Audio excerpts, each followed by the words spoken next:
Hello students, welcome back to my channel. नमस्ते सारे बच्चों, वेलकम है। बहुत सारे बच्चों ने रिप्लाई किया है कि हिमाचल प्रदेश से है, वेस्ट बंगाल से हैं, झारखंड, उड़ीसा और बाकी कहाँ से है पता नहीं चला। बट बहुत बहुत शुक्रिया कि आप लोग क्लास देख रहे हो, पसंद कर रहे हो एंड बोल रहे हो कि मैम आगे लेके जाइए। सो ना, अब बहुत सारे डाउट्स आ रहे हैं सबके माइंड में, क्योंकि पेपर 1 एंड पेपर 2 दो पार्ट है। एंड मैंने खुद भी बोला कि मैं खुद एक एस्पायरेंट ही हूँ। एंड मैंने भी पोस्ट के लिए डाला हुआ है, वो भी पीजीटी पोस्ट के लिए। सो प्रिपरेशन मतलब हर बार क्या होता है, पहले अच्छे से सुन लो। पूरे इंडिया में जब एग्ज़ाम्स होते, बहुत सारे डीएवीज हैं। ओके, तो जब डीएवी एग्ज़ाम होता था ना, तो ऐसा होता है कि स्टेट वाइज हो जाता था। तो क्वेश्चन पेपर भी सबके अलग आते थे। कुछ में क्वेश्चन पेपर मिलते थे, कुछ में नहीं मिलते थे, कुछ में सीवीटी होता था, तो कुछ में डायरेक्ट इंटरव्यू होता था। और उस टाइम पे लॉन्ग आंसर और short answer, very short answer type question और बहुत कुछ आते थे, जिसका मैं एक डेमो भी आपको कल से देना शुरू करूँगी, जितने मुझे डिफरेंट जोन्स के भी अवेलेबल होंगे। उससे बस आप ये सोचना समझना कि क्वेश्चन के पैटर्न्स क्या क्या आ सकते हैं। ठीक है, इस बार बस एमसीक्यूज़ हैं, क्योंकि वेबसाइट में ऑफिशियली ये छोड़ा गया है कि we need only MCQs type question. Okay, वहाँ पे छोड़ा गया है और प्लस नो नेगेटिव मार्क लिखा गया है। 30 मार्क का पेपर 1 है और पेपर 2 उसी के साथ सब्सिक्वेंटली हो जाएगा, जो कि है आपके 50 मार्क्स का, जिसके लिए 90 मिनट दिए जाएंगे। सो टोटल एग्ज़ाम आपके ऑलमोस्ट 2 घंटे का एग्ज़ाम है, उससे पहले हमें पहुंच जाना है। और ये ऑल इंडिया बेसिस पे इस बार एग्ज़ाम हो रहा है, इसलिए प्रोविजनल एलिजिबिलिटी कार्ड मिलेगा, जो कि पहले कभी नहीं मिलता था। Just like army school, army public schools है ना, वो सबके जैसे। तो हमें प्रिपरेशन भी उसी बेसिस पे ही चलाना है। और ऐसा नहीं है कि ये प्रिपरेशन हम डीएवी के बाद बंद कर देना चाहिए। हमें ऐसा और भी डिटेल्ड वे से कंटिन्यू रखना चाहिए, ताकि हमारे प्रैक्टिस रहे। और रेलवे का आरआरबी का आ रहा है, केवीएस आने वाला है, आपका ईएमआरएस आने वाला है, और भी बहुत सारे एग्ज़ाम्स वैसे आने वाले हैं। तो तैयारी हमारा अगर रहता है ना, कोई कोई बच्चे होते हैं 5 साल 6 साल प्रिपेयर करते हैं, हम तो बस अभी प्रिपेयर करें 1 साल 1.5 साल से। बट बहुत सारे बच्चे हैं, बहुत सारे एस्पायरेंट हैं, जो जनरल होते हुए मतलब मार्क्स कटअप में नहीं पहुंच पाते, या कटअप में पहुंच के भी उनका नाम नहीं आता है लिस्ट में। बहुत सारे प्रॉब्लम्स हो सकते हैं, बट हमारा प्रिपरेशन रेडी रहना चाहिए। तो जिन बच्चों को लग रहा है कि वो मेरे साथ कांटेक्ट करना चाहते हैं, बट कांटेक्ट के लिए ना सही में मायने में अभी टाइम नहीं होगा, क्योंकि आप जैसी ही मैं हूँ, और मेरे भी कॉलेज में मैं पढ़ाती हूँ, पार्ट टाइमर हूँ, और बीएड बच्चों को पढ़ाती हूँ, तो टाइम नहीं मिलता। तो जितना हो पाएगा मैं हेल्प तो करूँगी। बाकी ना एक मैं टेलीग्राम का आपको लिंक बता दूँगी और दे दूँगी अपने डिस्क्रिप्शन बॉक्स में। कहाँ रहता है डिस्क्रिप्शन बॉक्स? जो आप वीडियो देख रहे हो यूट्यूब में, तो वहाँ पे नीचे ना एक 3 डॉट रहता है, वहाँ पे आप ओपन करना, और वहाँ पे टेलीग्राम लिंक रहेगा, जो डीएवी के नाम से ओपन हो रहा है। आज ही मॉर्निंग में मैंने बनाया हुआ है, ताकि हम ये जान पाए कि कौन से बच्चे हैं। और जो बच्चे बोल रहे थे रीजनिंग का नहीं छोड़ा है, तो वहाँ पे मैंने रीजनिंग का बुक पूरा दे दिया है, एक बुक दे दिया है। फिर हमारे पास और भी टॉपिक्स होने चाहिए आइडियाज़ के लिए, तो उसके लिए भी हो रहा है, तो ये सब चेक कर लेना। और उसके साथ जनरल, मैम आप तो जनरल रीजनिंग डाल रहे थे, आपने बोला और कुछ नहीं आएगा। ऐसा कुछ नहीं है, मैंने ये स्टार्टिंग पार्ट में ही बोला था कि रीजनिंग के साथ मे भी हो सकता है कि 1-2 मार्क का या 3 मार्क का इंग्लिश का भी पोर्शन आए। जैसे कि एक इडियम फ्रेजेस का ही दे दिया, डिकोडिंग पोर्शन में, जैसे डिकोडिंग के बाद एनालॉगी में ऐसा दे दिया कुछ, या स्पेलिंग करेक्शन वाला दे दिया, तो वो सब ना रीजनिंग एप्टीट्यूड में ही आ जाता है, बट कॉमन है। तो हम क्या करते हैं ना, तो छोटा छोटा एक वीडियो बनाएंगे, जहाँ पे हम इंग्लिश का भी थोड़ा थोड़ा रिवाइज करते जाएंगे। जो मतलब लोग सुन नहीं पाते हैं, समय नहीं होता है, तो उनके लिए ये चीज़ किया गया है, ताकि उनका रिवीजन चलते रहे और उनको आइडिया मिलते रहे कि हमें क्या पढ़ना चाहिए।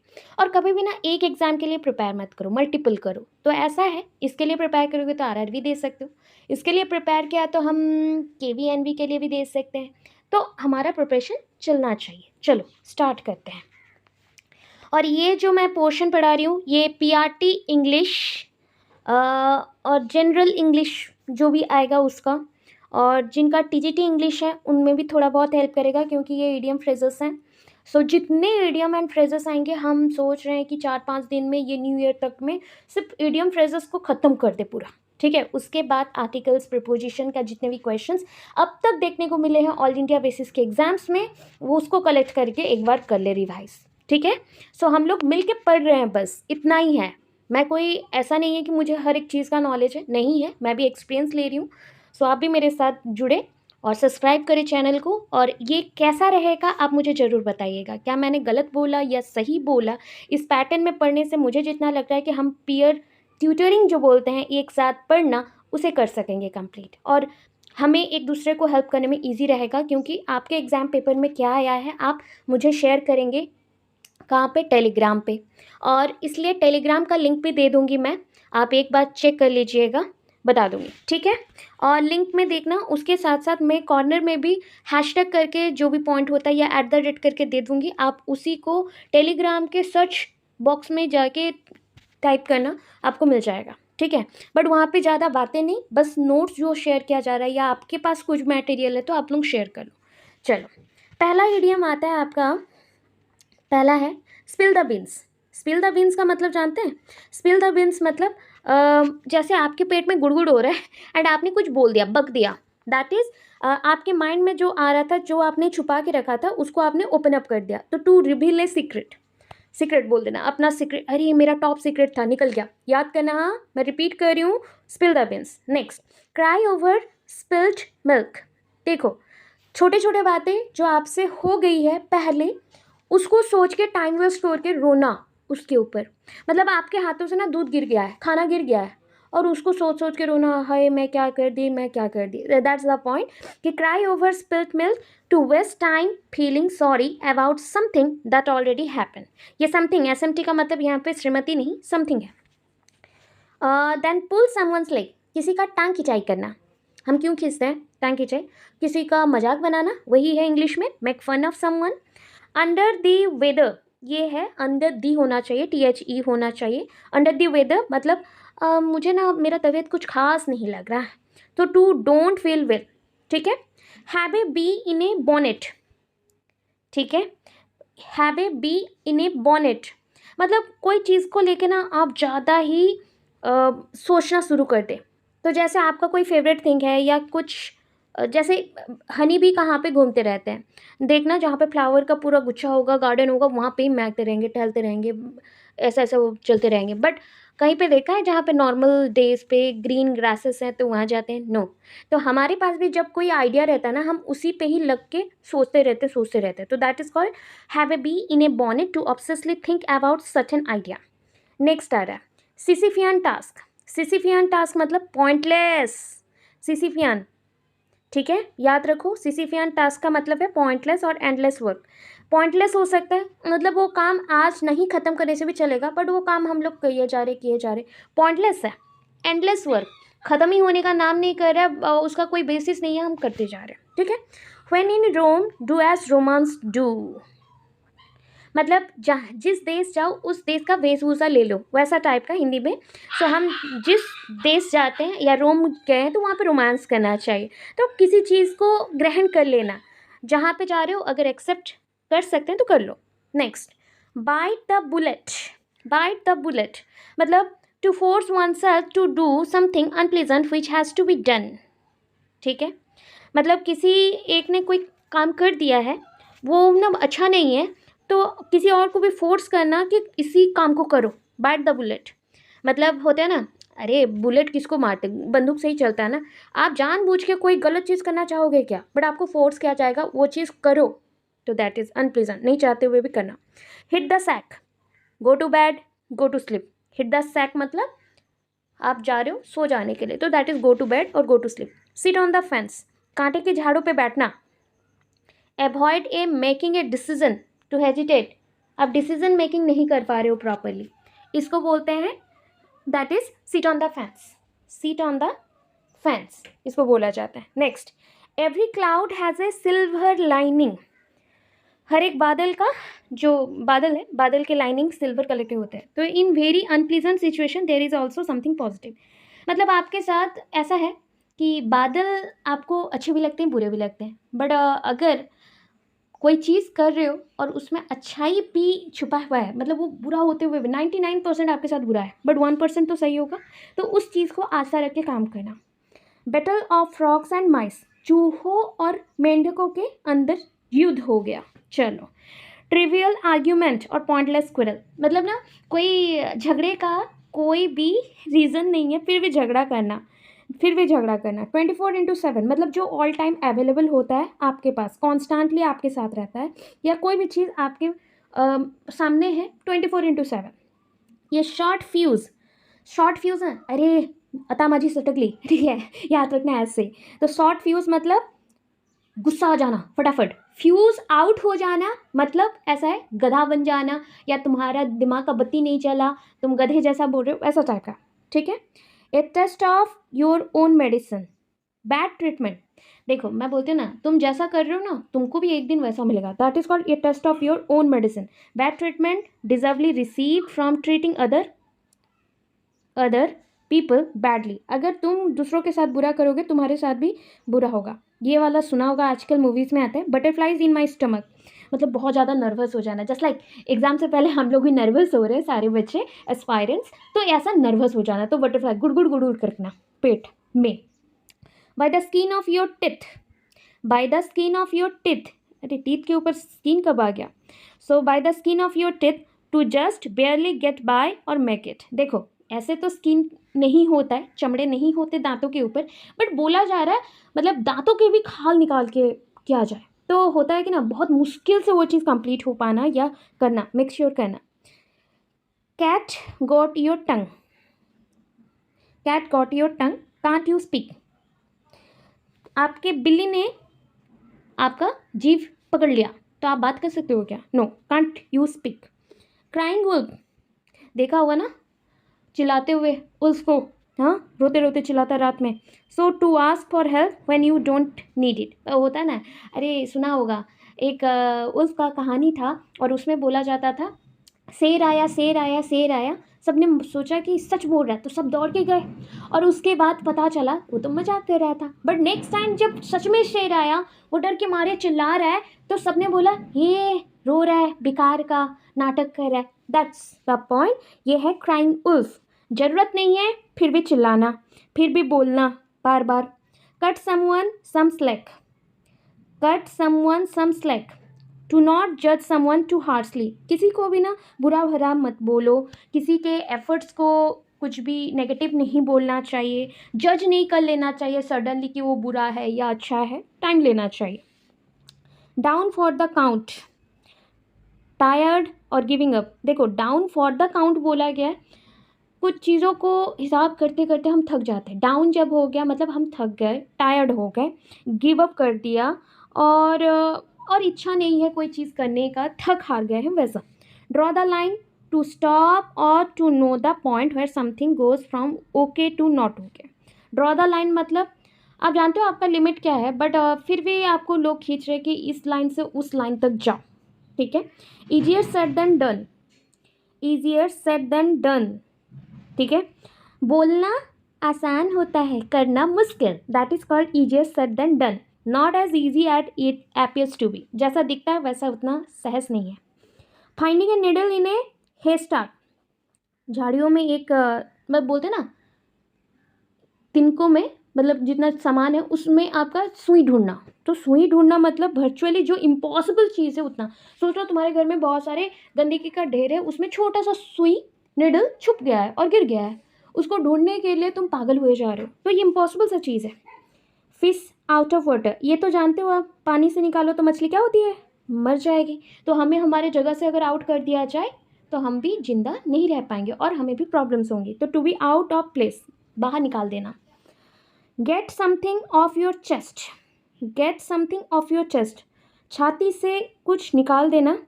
सो to talk about something that has been bothering you for a long time, सोचो आप मतलब आपको बहुत सारी चीज़ों से परेशानी हो रही थी और बहुत दिनों से आप ट्राई कर रहे थे, अरे मुझ पे ना बहुत बड़ा बोझ है, उसको कैसे निकाला जाए निकाला जाए निकाला जाए, और एक दिन सच में आप ट्राई करके बहुत हिम्मत से किसी से बात कर लेते हो उस चीज़ के बारे में और आप बहुत ज़्यादा रिलैक्स फील करते हो, तो that is called down the count, नहीं दैट इज़ कॉल्ड, हम क्या पढ़ रहे थे यहाँ पे, हाँ, gate something off your chest, give it A whale.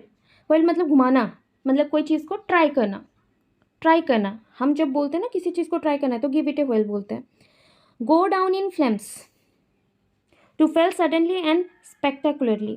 देखो, आपको बोला जाए गो डाउन इन फ्लेम्स, बोला जाए कि आपके यहाँ पे आसपास आग लगी हुई है और उससे बोला जाए तुम निकलो यहाँ से, बट तुम निकल नहीं पा रहे हो, फंस चुके हो, तो फेल हो गए सडनली। ठीक है, ऐसा टाइप का। To go the extra mile, और आगे लंबा रास्ता है, हमें एक्स्ट्रा एफर्ट डालना है, दैट इज़ कॉल्ड, जो हम समझ रहे हैं एस्पायरेंट्स है ऑल इंडिया के बेसिस पे, हमें कितना लड़ना पड़ रहा है, that is called go the extra mile. हमें और आगे तक जाना और आगे मेहनत करना, एक्स्ट्रा एफर्ट देना। हैंग इन देयर, एक जगह जहाँ पे हो वहाँ पे टिके रहो, दैट इज जहाँ पे हो पेशेंटली रहो। In the first lane, so ये life filled with excitement. Fast lane मतलब ना तुम्हारे लाइफ में सडन सडन कुछ चीज़ें हो रही हैं, मतलब पूरा एग्जैक्टली तुम्हारा लाइफ फुल ऑफ एक्साइटमेंट है। In the nick of time, that is almost too late. Nick of time मतलब जो बहुत लेट हो गया है, निक ऑफ टाइम बोलते हैं उसको। Let the cat out of the bag, let the cat out of the bag, ये ना कोई एक डीएवी में आ चुका था, मैंने सुना हुआ था, ये क्वेश्चन आ चुका था। Let the cat out of the bag मतलब बैग से बिल्ली को निकल जाने दो, ये हिंदी में है, बट एक्चुअली है कि बिल्ली जहाँ से निकल जाता है कभी भी बिना साउंड के निकल नहीं सकता, क्योंकि वो जब भी चलता था वो म्याऊं म्याऊं कर लेता है। तो सीक्रेट बाहर आ जाना, छुपा हुआ चीज़ बाहर आ जाना। ठीक है, फिर देखो, let the chips fall where they may, छोड़ दो चिप्स जहाँ पे गिरना है गिरने दो। ठीक है, जहाँ पे वो गिर रहा है गिरने दो। सो जो होना है होने दो, ऐसा वाला, जो होगा देखा जाएगा। टू लेट समथिंग हैपन, जो हो रहा है देखा जाएगा, no matter if it is good और बैड, वो अच्छा है बुरा है। Lose your marbles, to lose your marbles मतलब ना अपना, मतलब क्या बोलते हो, आप बहुत शांति वाले इंसान हैं और आप अभी पागल हो चुके हो बिकॉज आप गुस्से में हो। So that is the point. Loose your marbles मतलब टेम्पर खो देना, क्रेजी हो जाना, इंसैन, इसको इंसैन बोलते हैं, स्पेलिंग दे देना, इंसान मत बोल दो, इंसैन है। ठीक है। Once in a blue moon, जो रेयरली मिले, जो रेयरली मिले, once in a blue moon, चौधरी का चांद और ईद का चांद कभी एक बार देखने को मिले, ऐसा। प्लान एज डे मतलब जो हमने नॉर्मल डे पे किया या फिर जैसा चलना चाहिए, ऑब्वियस होना चाहिए वैसा होना। Play second fiddle, to be less important. Second fiddle हमेशा फर्स्ट प्रायोरिटी, फर्स्ट चीज़ों को ही दिए जाते हैं, सेकंड जब भी हो जाए तो लेस इम्पॉर्टेंट हो जाता है। Put your food in your mouth, क्या अपने पैरों को अपने मुंह के अंदर डाल सकते हो। Saying something you shouldn't have, ऐसा कोई चीज़ आपको बोल देना जो आप नहीं कर सकते। ये पुल योर सेल्फ टुगेदर मतलब साथ ही साथ खुद को रिलैक्स कर लेना, कभी गुस्से में हो बहुत ज़्यादा और खुद को काम डाउन कर लेना, बिहेव नॉर्मल करना। सिक एंड टायर्ड, आप बीमार भी हो और थके हारे हो, मतलब टू बी बॉदर्ड और एनॉयड बाय, कोई आपको परेशान करा बहुत ज़्यादा, आपको टेंशन भी हो रहा है, आप थक भी गए हो, ऐसा। स्लिप ऑन इट, तो to think about something for a while before making a decision, जब हम किसी चीज़ पे सोचते हैं तो उस चीज़ को एक बार प्रैक्टिकली देखना चाहिए फिर सोचना चाहिए, इसको बोलते हैं स्लिप ऑन इट, मतलब उसके ऊपर जाओ, देखो, समझो, सोचो, फिर डिसीजन लो। Snug as a bug in a rug, snug as a bug, bug जैसे स्नगिंग करता है, ऐसा ऐसा नाक सिकुड़ते हुए घूमता है एंटीना के थ्रू हिलाते हिलाते, तो ऐसा, तो वर्म एंड कोजी कॉन्टेंट। ठीक है। Step of your game, step of your game मतलब एक कदम आगे चलो, मतलब अपना खेल शुरू करो। Stick your nose into something, interfere करना, नाक क्यों डाल रहे हो हर एक काम में, टांग क्यों अड़ा रहे हो, that is the stick your nose into something. Straight from the horse mouth, घोड़े के मुंह से निकल आना। ठीक है, directly from the person involve. ठीक है। Sake it is easy, relax वाला, sake it is easy. Tip of the iceberg, अरे आइस है मतलब ठंडा बहुत ही ज़्यादा, मतलब ये चीज़ है, आप जैसे बर्फ़ देखते हो, बर्फ़ के जो ऊपर के लेयर होते हैं वो सबको बहुत क्लियर दिखते हैं और लगता है कि कुछ नहीं इजी है, बट जब पकड़ते हो बहुत पेनफुल होता है। The small easily visible part of a larger problem, तो जितना बड़ा इशू है उसका छोटा सा टुकड़ा आपको देखने को मिला जो आपको ईजी लग रहा है, बट अंदर बहुत मुश्किलें हो सकती हैं। लास्ट आ गए हैं, that is tip of the iceberg हो गया। Do not see the wood for the trees, Do not see the wood for the trees. To be so involved with the details that you don't get. So to not see the wood for the trees मतलब किसी चीज़ पे ज़्यादा involve हो जाना, इतना detailed देखना कि उसके मेन फैक्ट्स को आप छोड़ देते हो. Up a creek without a paddle. Up a creek without a paddle मतलब हम लोग ऊपर नहीं जा सकते पैडल किए बिना. तो अनलकी पर्सन जो होता है, जो लेजी है, काम नहीं करना चाहता और बैड सिचुएशन में फंसा हुआ है, ऐसा. तो कुछ मैंने आज बोला, कल फिर हमारा चलेगा. और थोड़ा थोड़ा हम किसी चीज़ को नहीं छोड़ने वाले, मतलब जितना पॉसिबल है, जहाँ तक एग्ज़ाम है, जब तक मैं फ्री हूँ तब तक थोड़ा बहुत करते जाऊँगी आप लोगों के लिए, ताकि आप सबको एक एक रिवीजन होता जाए. और इसके बाद आपका किस चीज़ का आएगा वीडियो, दैट इज़ रीजनिंग का आएगा, कुछ पोर्शन का. जैसे क्लास 11 हो गया है, क्लास 12 आएगा रीजनिंग का. और ये जनरल इंग्लिश का ही है जो कि पार्ट 1 है. ठीक है, बाकी ये चीज़ है, इससे ज़्यादा नहीं. ये क्या 2 क्वेश्चन आएंगे जो कि रीजनिंग के अंदर का ही पार्ट रहेगा. फिर भी हम लोग रिस्क नहीं लेंगे, तो इसलिए हम पढ़ते जाएंगे. मैंने पहले भी ये चीज़ बोला था, तो फोकस करना है. और अगर अच्छा लगा तो लाइक शेयर कमेंट ज़रूर करिएगा, वीडियो को एंड तक देखिएगा और शेयर भी सबके साथ कर लीजिएगा प्लीज़. लाइक शेयर सब्सक्राइब करना, कमेंट करना ना भूलें. और आप कहाँ से देख रहे हो ज़रूर बताएं. राधे राधे एंड अच्छे रहिएगा.